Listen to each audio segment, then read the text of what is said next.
It's the penultimate Impact before the pay-per-view, but this show certainly wasn't pay-per-view quality. It was garbage. Welcome back, guys, to Fog Wrestling. Another disappointing episode, in my opinion, of TNA Impact, and it's been about, probably 3-4 months since I actually felt there was a good episode of Impact. I think when we started reviewing this, I think the first 3 episodes were really good. Well, by really good, I think we gave 2 6s and a 7. It was good. Yeah, good. That's all you can say about it. It was good. Not great, good. It was very good, but some great endings, though. Since then, though, we've not really seen much good of anything, and I'm not even being even exaggerating. There's barely been anything good on the shows. I mean, if you watch these TNA Impacts, you're lucky if there's one thing that you actually enjoy. And I mean, I think I could probably say the same about this week's episode. So let's just get into it. Tournament's final kicks off the show. Sonjay Dutt and Chris Sabin defeated Austin Aries and Roderick Strong. The fact that one of these tag teams is going to the pay-per-view to get a shot at the titles is embarrassing, I think. Sabisco was in commentary, and I thought he did okay. He's still bickering with Don West over his actions with Raven, so I mean, this is pretty long-term storytelling, I guess, assuming they're going to bring Raven back at some point, and I like that Don West is holding Sabisco accountable for his actions. I thought the commentary was good here. I like Don West, is he a great commentator when it comes to what's happening in the ring? No, but I think he's a pretty good character, and overall he brings the excitement, but in terms of the storytelling, for him and Mike Tenay, it's borderline horrendous. Oh, yeah! Oh! Ah! What? Come on, call them. They don't even know the spots. They don't even know what fucking wrestling moves are. TNA needs JR. But yeah, it does, but no, the problem is, right? Mike Tenay on WCW, he had Tony Schiavone doing all the work for him. You've essentially got 2 colour guys, even though Mike Tenay is not a colour and he's not a play-by-play. So what's that make him? Fucking imposter. I don't know. But here, he is in the TNA Hall of Fame, so let's cut him some slack. We move on to an interview. Terry Taylor interviewing Cassidy Riley. How's Cassidy Riley been since Raven's gone? We don't know, because Jackie Gayda shows up. Jackie Gayda says that nobody wants to hear what Cassidy Riley's got to say. They want to hear what she's got to say in the beef with Jeff Jarrett. So therefore, Cassidy Riley needs to give up his interview right now because Jackie Gayda is going to spill the beans. And then she says she's going to spill the beans, but she's going to do it in 7 days' time if her demands are not met. So she took over this interview pretending that she was going to reveal all, and in the end she revealed nothing. So that's it. 7 days to meet her demands or TNA is going down. How many times has this been teased? She's been here for what... I mean, I was going to say it feels like months. Probably it is months. Yeah, they are dragging this out big time. Scott D'Amore says that all her demands are going to be met, but they're going to need some more time. She then left. Alex Shelley showed up with a videotape. He told Scott D'Amore, oh, this is great, X-rated, blah, blah, blah. So I don't know what they've done here. What's on the tape? Scott D'Amore takes the tape, sniffs the tape, and then walks off. I don't get this. See the way they do not do house shows, and they tape a lot of shows in the one day. What is actually the excuse for not having star-studded shows? No, it's the same arena. It's taped. They're all there. What is the excuse for TNA not to be hitting out the park every week with main eventers? Yeah, I don't know. They don't have any.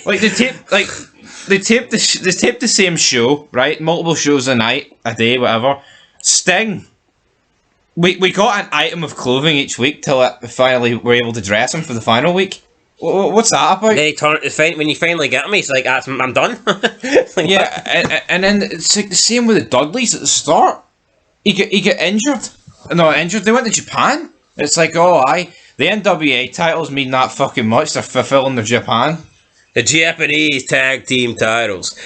Speaking of the Dudleys, they were up next against the Diamonds in the Rough. There is no diamonds here. There really ain't. Shit in the rough. What's the least valuable jewel? Crown jewel. Crown jewel.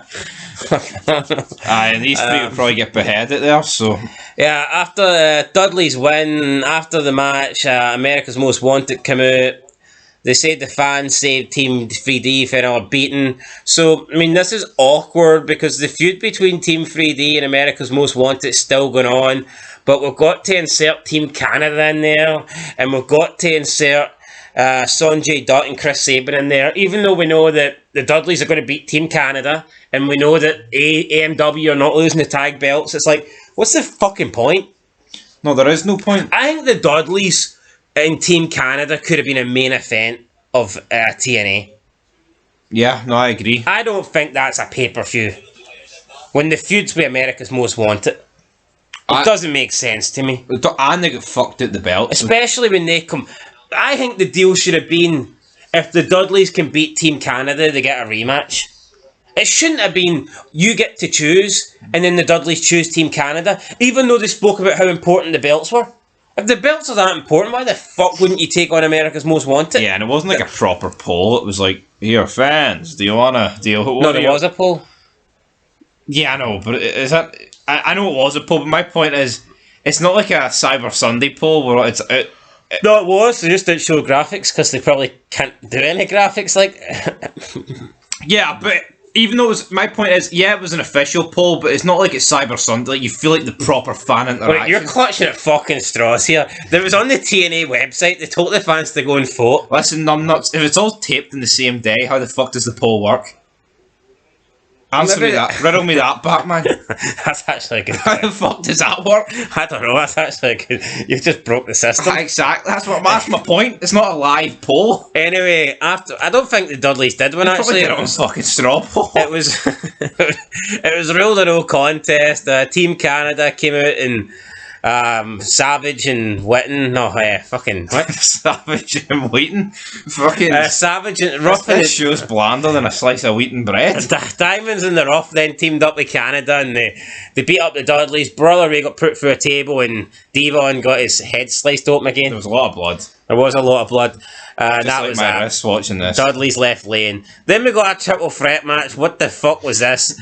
Samoa Joe versus Jay Lethal and Chazzy and Rance. I mean, what are we doing here? What the fuck is this? I think it's incredible how TNA's got an hour show and they fill it with fucking pish. It's like, what's the excuse? I mean, I can understand if they had a 3-hour Raw and they had to like pad it out with some jobbers, but why the fuck is an hour Impact shite? I've got an idea. Yo, this was the final. Where the fuck was Jeff Jarrett? Yeah, I know. Where was he? You tell me. I don't know.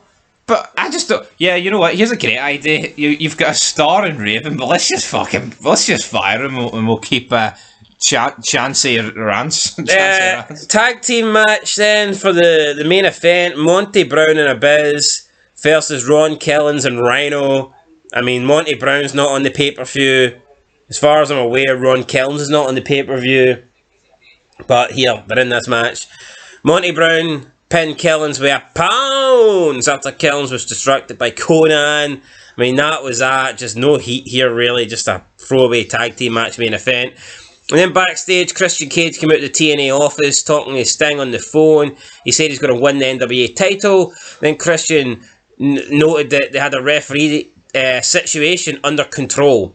Apparently they're struggling for referees, and it turns out that the referee could be the one and only Earl Hebner. Well, if this was football, the ref would have blew the whistle on this show because it's done.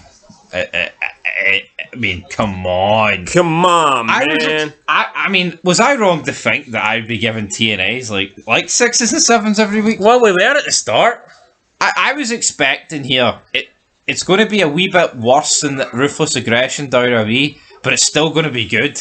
It's still going to have those moments it's better, but it's going to be filled with a couple of X Division jobbers that you might not be too keen on. Well, maybe when we see the end of the Jeff Jarrett reign, maybe it will pick up. Who knows? He wasn't on this show, though. Oh, that's true. We need Perk Angle. We need Angle. We need Angle. We have a bit of stubble. 90-degree angle, acute angle, obese angle. Obtuse, mate. Saucilies, what? You said obese, obtuse. Fuck, I don't know. Anyway. We need a obese Black Rain. It's time to give this show a big obese rating of... 1 ton. 1 ton of solid steel. No, I mean, I did enjoy Sabisco on commentary.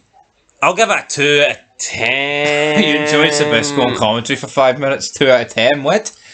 Team 3D's we beat down. I don't know. We've seen it a million times. How many times has Devon's dome been sliced open in the past 4 months?